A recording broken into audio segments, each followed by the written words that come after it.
So hello and welcome. Today I wanted to explain why Sun Salutations are so important in the yoga practice. So, three main reasons. The first one being they are the perfect place to learn the breath in yoga, meaning when to inhale and when to exhale.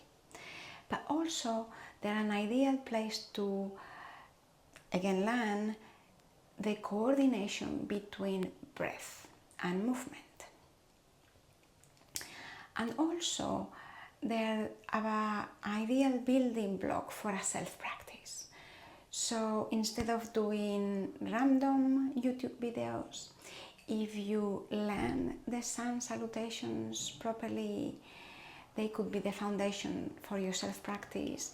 The Sun Salutations can be modified, we can add poses to make them easier, we can add poses to make them harder, we can take poses away, so we can always modify them, but we will do that with awareness of breath, awareness of coordination between breath and movement, awareness of the transition between poses and the poses themselves. So it will be a very intentional practice if you base your self-practice on the Sun Salutations. So let's talk about the breath first, right? So I said that the Sun Salutations will teach you basically when to inhale and when to exhale. And you can extrapolate that knowledge of the breath within the Sun Salutations to the rest of your yoga practice. But before I show you that, I want to show you the breath in a seated position.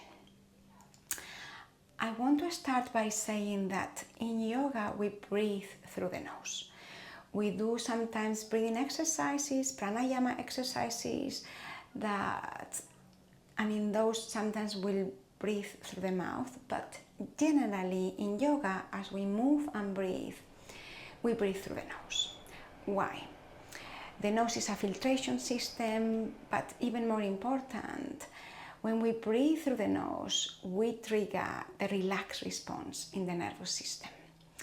In yoga, we're trying to train the mind and bring the mind to the present moment to find the stillness, and breathing through the nose will help us do that. So let's take a comfortable seat, maybe sit on your shins, maybe sit cross-legged, take the hands onto the thighs and close the eyes or keep a soft gaze at the ground. From here, I want you to take the left hand to the heart and the right hand to the belly. And I want you to feel that movement of the breath inside the body. And I want you to feel the body moving with the breath. Now, when we observe that movement, you will feel that as we inhale, the hands move away from each other. And as we exhale, the hands move closer to each other. But also notice that when we inhale, the hands move apart, the chest opens and the spine lengthens. And when we exhale, the opposite happens. The chest closes, drops, the belly drops and pulls in, and we draw in towards center. So with the inhales, there's this expansion, this opening, this lengthening. And with the exhale, the opposite happens. There's this drawing in, this pulling of the belly, this closing of the chest. So if you want to open the eyes, now you can. And in yoga, while we move, we'll use the breath to always help the movement. Meaning, we will use it the same way as here. So every time we open the chest, we lengthen the spine, we'll take an inhale. Every time the chest closes, we draw in, we pull the belly in, we close the chest, we fold in or twist. We will take an exhale. So this is how to use the breath in yoga, and we will use it the same way in the Sun Salutations. And if you notice how the Sun Salutations use the breath, you will see that it's exactly in the same way. So I'll take you through a half sun salutation to learn the breath. Yes, so we'll go through a half sun salutation. So you're going to stand at the top of the mat with the legs parallel to each other, and we're going to coordinate one breath, one movement, right? So with the inhale, we're going to take the arms up, open the chest, so this is an inhale. On an exhale, we're going to take a forward fold, so we're going to close the chest towards the thighs, this is an exhale. With the next inhale, we're going to open the chest again and come to a half forward fold. This is an inhale. On the exhale, we'll close the chest again towards the thighs, pull the belly in and take the head towards the ground. This is an exhale. With the next inhale, we'll lift up, we'll lengthen the spine, we'll open the chest. This is an inhale. And then on the next exhale, we release the hands to the thighs to release, and this is an exhale. So you can see how the breath and the movement help each other. The breath always helps the movement in yoga. Now we've talked about the breath, I want to talk about a couple of transitions. The sun salutations we have a few different sun salutations. The Hatha style sun salutations are very different from the Vinyasa flow sun salutations. The Hatha are more foundational movements. The Vinyasa are more complex movements and transitions. Today I want to base my transitions on Vinyasa sun salutation A. But it's important to know them all, know the sun salutations and know the difference between them, because that's how you will learn to advance but also modify your practice. So I want to take you through a transition that I think is tricky in yoga, the movement from a forward fold towards the back of the mat. You could be coming to plank pose, you could be coming to Chaturanga in a sun salutation A. So I'll show you.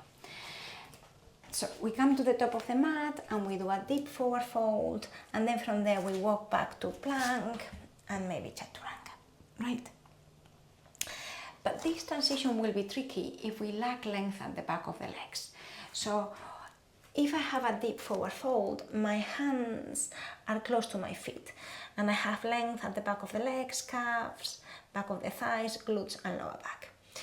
But when you then don't have that kind of length, your hands and feet will be farther away from each other, which means you'll have to bend the knees a lot, and these transitions back will feel a lot more awkward. So there's a couple of things we can do, and I'll show you. So the first one is taking blocks, meaning we bring the floor up towards us. The floor is no longer that far away. We use blocks instead of the ground. So we take 2 blocks, and from my forward fold that may or may not be very deep, I bend the knees as much as I need to, take the hands on blocks, and from there I step back into plank, do a Chaturanga, or take the blocks away to do the Chaturanga. That's okay too. The other thing we can do is add a pose in between those two. So add a pose between the forward fold and the plank, or forward fold and Chaturanga, right? In this case, to make my step back a little bit more accessible, I could come down to all fours before I go into plank or Chaturanga, right? So if my forward fold is not very deep and I struggle with that stepping back, I can always go one leg at a time, knee down, I'm in all fours. From there I could lift up into a plank and then lower down to Chaturanga, right? So you can always use blocks for your forward fold. You can always add a pose, in this case hands and knees, before I come into plank or Chaturanga. So we need to know where in the sun salutation we're struggling and what we can do about it, right? So the next transition I want to look at is the movement between or from down dog to the top of the mat, right? That we do in yoga a lot. So I'll show you from down dog. walking towards the top of the mat, coming to a forward fold again, right? So again, the tricky part here again might be again the forward fold. If your forward fold is not very deep, you'll see how walking forward might be tricky. But not only that, I'll show you something else. So if I'm in a down dog and I walk the hands back towards the feet, this is easier. I might need to bend the knees, but this is easier because I'm transferring the weight from hands and knees in down dog towards the legs. And we're very used to bearing weight on our feet and legs. Whereas when I'm moving forward towards the front of the mat, I'm transferring the weight from hands and feet in down dog towards the hands. Because to walk forward, I will need to lift the heels and I will need to take the weight more into the hands, arms and shoulders. And I will need a strong push into the ground. Now, if I find this tricky, it might be because of two reasons. Because my forward fold might not be deep enough, but also because my push into the ground might not be strong enough. And again, I'm transferring all the weight towards the shoulders until I place my heels down again. So it's a lot of weight onto the arms and shoulders, and we need to be pressing into the ground strongly. So we need to build that shoulder strength. So what can we do about that? Again, we can add another pose, right? So from down dog, I could drop the knees to the floor, so come towards plank, drop the knees to the floor, and then step forward one leg at a time, right? So again, I've added one extra pose, hands and knees, all fours, in between my down dog and my forward fold. So it's always worth noticing where we're struggling, why those transitions feel tricky, and work in our limitations, right? Might be the length of flexibility, might be more the shoulder strength, and we need to work on both. Nice. Now, the next pose I wanted to look at, again in the Sun Salutation A and B actually, in Vinyasa is quite tricky, is the Chaturanga, right? So the Chaturanga pose is, I'd say, quite intense. You've seen me do it before. So Chaturanga is moving into, is basically a plank with the elbows bent, right? And again, this is very intense for the shoulders. So all those transitions, walking to the top of the mat, will have helped build shoulder strength. But if we feel that Chaturanga is too challenging, we can always do a half Chaturanga, meaning dropping the knees to the floor, right? Now, in Chaturanga, the most important thing is that when we bend the elbows, they form a 90-degree angle, right? When I come from plank into a Chaturanga, I have to take my weight onto my toes, so my heels go on top of the toes, so when I bend the elbows, they form a 90-degree angle. So this means when I'm doing a half Chaturanga, which would be the modification with the knees on the ground, the knees cannot be under the hips. They need to be a little bit farther back. So when I lean forward, I can have that 90-degree angle with my upper arms and lower arms. So this is my half Chaturanga and my modification from a full Chaturanga with the body parallel to the floor, dropping the knees to the ground. But this is still intense. We might still need to develop that push shoulder strength. So even another modification would be to come directly to the floor from here, right? Not even doing the slow lower to the floor into Chaturanga or towards the floor. So again, we've looked at the transition between a forward fold into a plank or Chaturanga towards the back of the mat. We've looked at the transition between down dog and walking forward towards the top of the mat, which I feel they are tricky in Sun Salutation A. And also a modification for Chaturanga in Sun Salutation A, where instead of doing the full Chaturanga, you drop the knees or you just drop to the floor, right? So all those are modifications. again, I feel specifically for Sun Salutation A, it's important to lengthen the back of the legs and strengthening the push strength through the shoulders. The shoulders in a pushing motion, right? Because the other option into the full Sun Salutation A and B actually will be jumping back and forth from the forward fold back into a Chaturanga and from a down dog forward to the top of the mat. So we need to have developed that technique, that awareness, that strength and that flexibility to be able to add those jumps in. So I'll show you, right?